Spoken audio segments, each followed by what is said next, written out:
comes from the 21st chapter of Luke. And he told them a parable.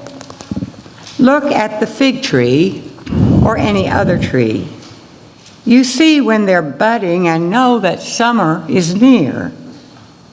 In the same way, when you see all these things happening, know that the reign of God is near. The truth is, this generation will not pass away until all this takes place. The heavens and the earth will pass away, but my words will not pass away. Be on your guard, lest your spirits become bloated with indulgence, drunkenness, and worldly cares. That day will suddenly close in on you like a trap. It will come upon all who dwell on the face of the earth. So be on your watch. Pray constantly for the strength to escape whatever comes and to stand secure before the chosen one. And from the Gospel of Thomas, Mary said to Jesus, "Whom are your disciples like?" He said, "They are like children who have settled in a field which is not theirs. When the owners of the field come, they will say, 'Let us have back our field.' They will undress in their presence in order to let them have back their field and to give it back to them. Therefore I say, if the owner of the house knows that the thief is coming, they will begin their vigil before the robber comes, and will not let them dig through into their house to carry away their goods. You then, be on your guard against the world. Arm yourselves with great strength, lest the robbers find a way to come to you. For the difficulty which you expect will surely materialize. Let there be among you a person of understanding. When the grain ripened, they came quickly with their sickle in their hand and reaped it. Whoever has ears to hear, let them hear." Ancient words from our tradition for our present day understanding.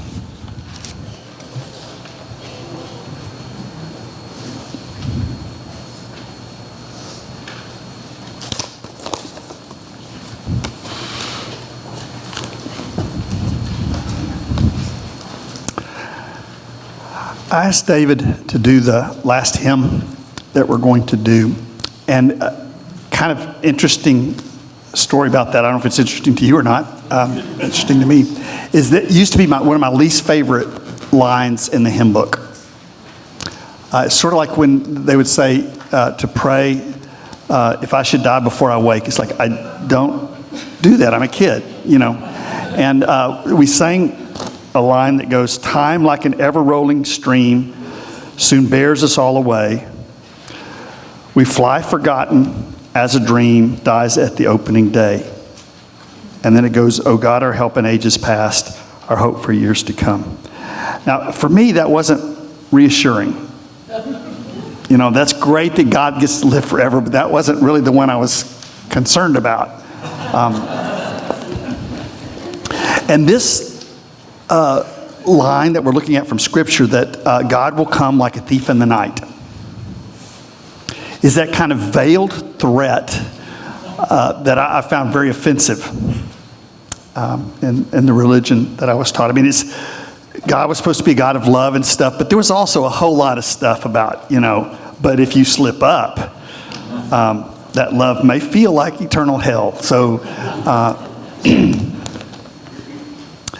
there was a show when I was younger called The Gong Show. And I'm suspecting a lot of you are old enough to remember, but if you're not, it was a talent show where they specifically selected people that did not have talent. And they had a big gong on there.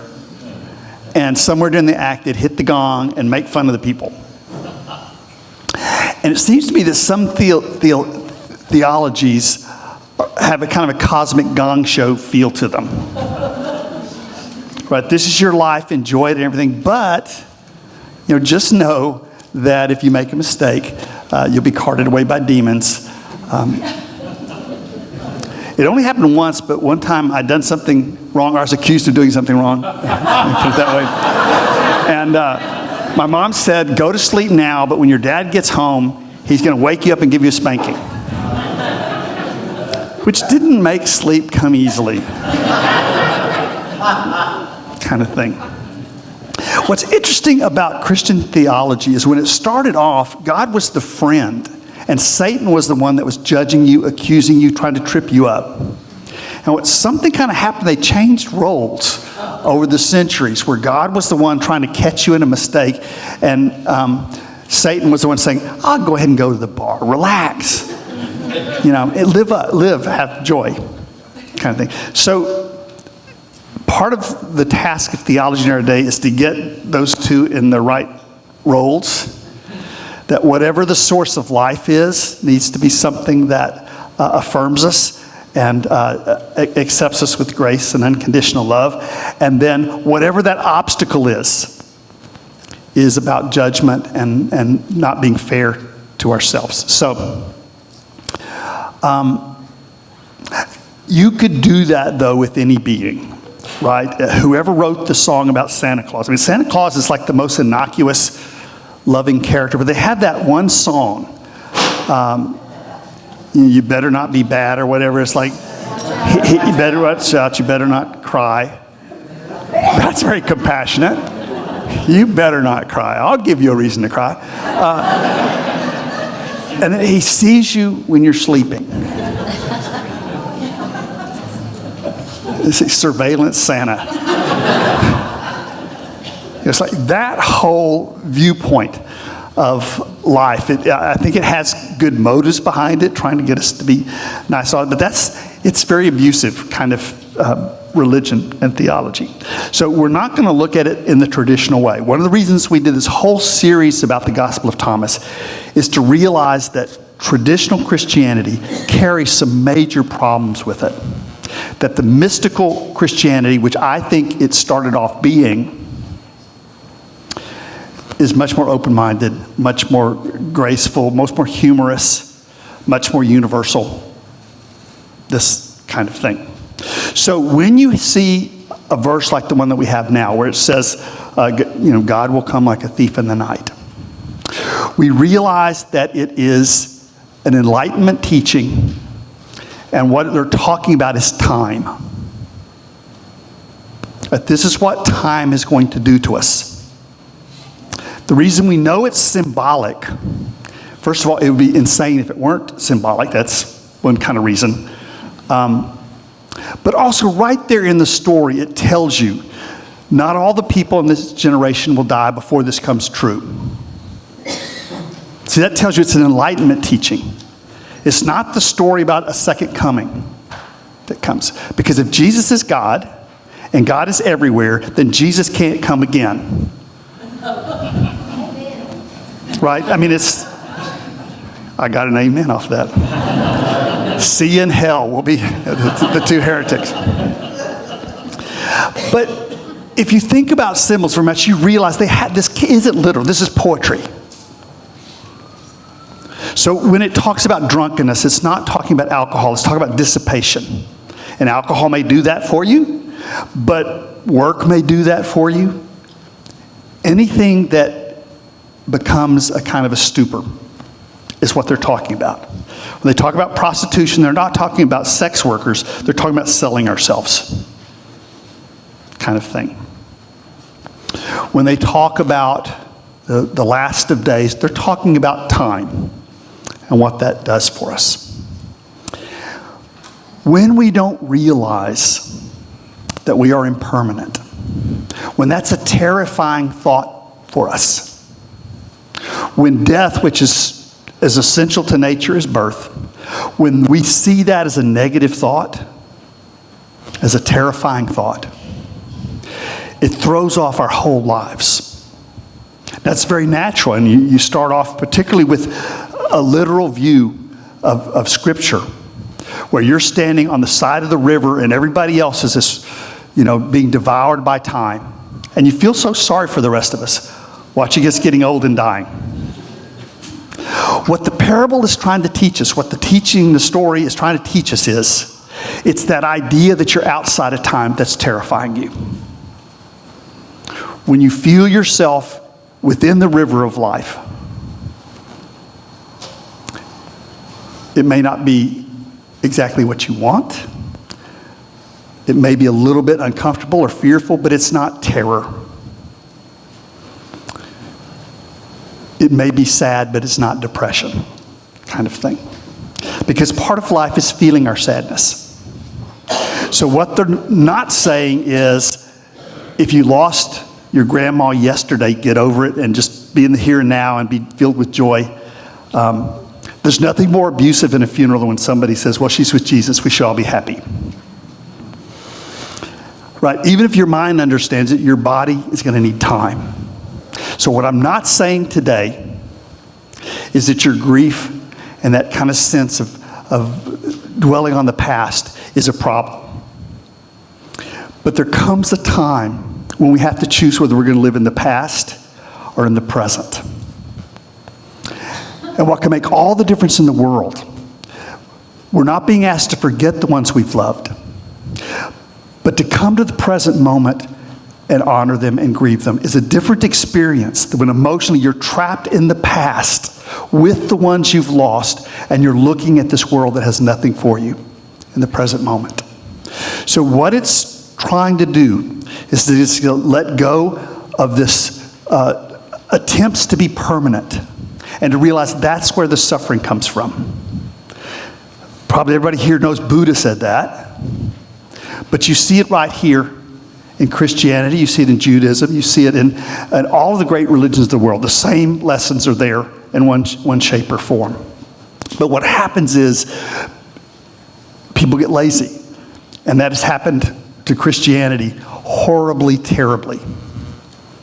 Where in this country we have people that actually worship the culture, and their Christianity has nothing at all to do with Jesus. So, who's always calling us to life and to love and this kind of thing. So when you really respond to Jesus, you're not a sectarian Christian in the same way. So let's think about what we can learn about impermanence as people of this tradition and this culture. If you did not realize that a fireworks display was impermanent, you might grieve all that beauty that you no longer have. But when you go to a fireworks display, that's the bargain, right? I mean, you understand that, okay, they're going to do the 1812 overture, there's going to be all this kind of stuff, but don't hold on to it, right? Its beauty and its impermanence are the same thing. The music doesn't last forever. That's what music is. The impermanence and the beauty are the same thing. It's just whether we say yes to that impermanence or try to deny it. That's important. If you want a trip to Italy and you didn't realize, you didn't think like a tourist, and you started crying when you had to leave Michelangelo's David. You had to cry when you leave the Sistine Chapel. You had the Leaning Tower of Pisa. You felt like you lost all of these wonderful things. That trip might be the worst thing that ever happened to you. And some of the unhappiest people I've ever met had the gift of wonderful people in their lives that had they loved them as impermanent, they would be in a sense of bliss as opposed to hell. And see, that's what these friends of humankind have been trying to tell us. Life is impermanence. It is change. When you accept it like that, then you can have these wonderful people in your lives, these wonderful experiences that you love as impermanent. And it's a gift. But if you can't let go of them when the time comes, you get stuck in that place. And it feels like hell. The key to get out is to realize you're not on the sidelines watching this happen. Right? You are not permanent. You are not eternal watching all of this happen. You are also the river of life. See, then it's still sad. And you still grieve, but you heal. And you go on. Now, the way that the story is going to try to teach us this is that there's a field. The field is also obviously the cosmos, right? It's life. It's what we experience. And these people are given a field to live in, but they don't own it. And they know it someday, the people are going to come, the angels are going to come, and they're going to want their stuff back. But notice the way the Gospel of Thomas tells it is they strip. Right? Their clothes don't belong to them. Really nothing belongs to them because they are life. They are the change. So by being able to let go of things, they experience this kind of bliss. By not being able to let go of things, they plunge into this hell that they can't get out of. Now, again, you don't want to dishonor your grief. And as long as that is something that you know is healthy, then you stay there. But the day comes when you realize, I'm stuck in the past. I'm not even in the present moment right now. I'm trying to live in the present moment, but my heart belongs to the past. So what the Gospel of Thomas says is be a passerby. It's a little clip, a whole line. Jesus said, be a passerby. Love life like a tourist. No coming out of the gate. That all of these wonderful experiences, all these wonderful people, they don't belong to you. You have to love them as something other than yourself. You have to love them as manifestations of what you truly love. And you know this is true because when you go to a funeral of a beloved friend and you look at that body, it's never them. But you look at that and say, that's not them. Same hair, same nose. If they let you keep the cadaver, it still wouldn't be what you loved. What you loved in them was the life, but it didn't belong to you. What you loved about that person was always transforming, always changing. That's what life is like. And I can't accept that of the beloved friend unless I remember I'm in the same boat. That we're all on the same mudslide. And if we realize that, then it's something beautiful.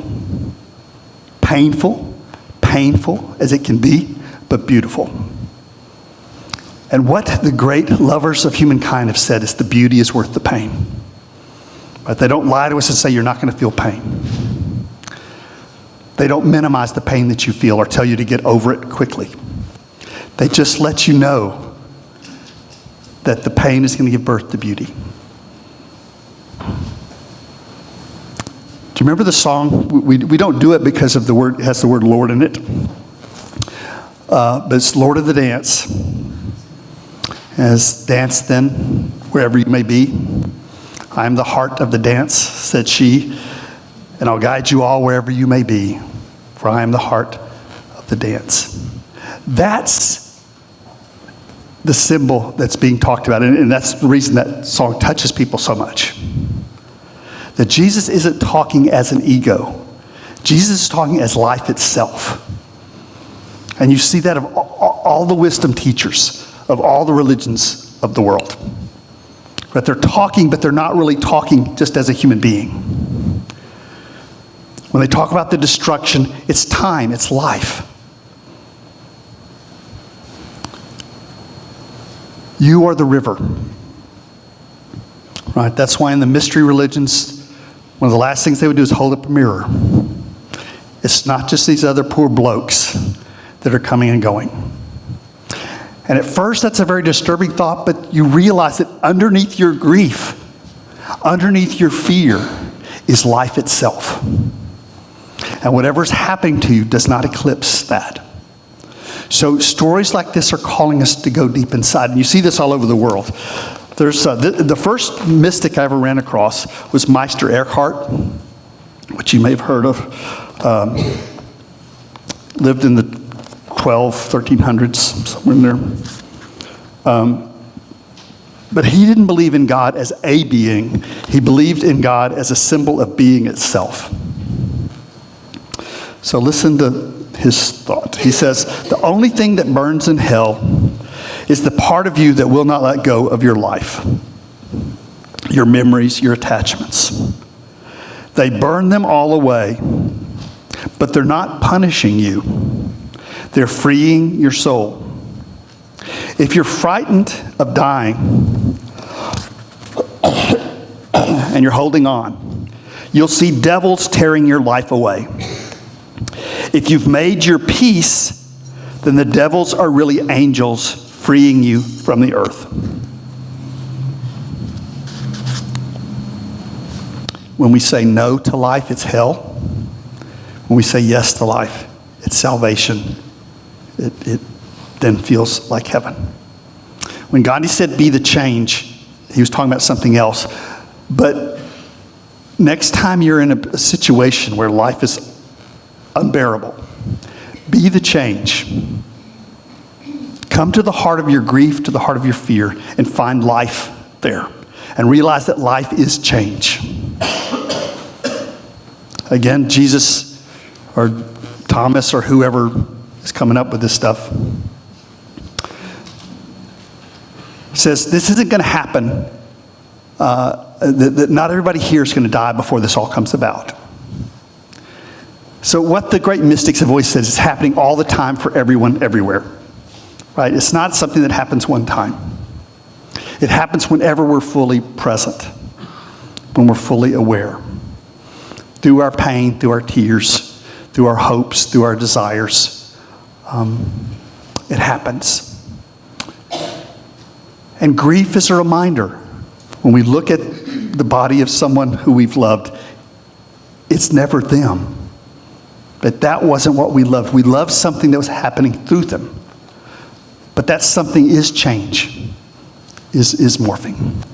Thich Nhat Hanh is a Buddhist who talks about this about as well as anybody that has ever lived. He says, breathe and you will dwell in the here and now. Breathe and you will see impermanence is life. Right? You're breathing in and out. And Jesus said essentially the same thing. When you try to hold on to your life, your breath, you lose it. You have to let it go. You have to let it come. You still have pain. You still have fear. You still have sadness. But at the heart of it is life. And that leads you through it all. So this story that we're looking at today, it does say that God will come into your life like a thief in the night. But what it's talking about is time. A passage through which we all have to pass. And it's telling us what's on the other side. The same change that gave us birth, the same change that has led us through life is there through death. When we try to hold on to life, that is the cause of our suffering. Buddha said that, Jesus said that, the Psalms say that. So feel your feelings, be true to your heart. But when you feel yourself trapped in the past, experiment with letting go and finding the life of where you are now. Or as the song says, dance then wherever you shall be. I am the heart of the dance, said she. I'll guide you all wherever you may be. I am the heart of the dance, said he. I invite you now to your own reflection on these words.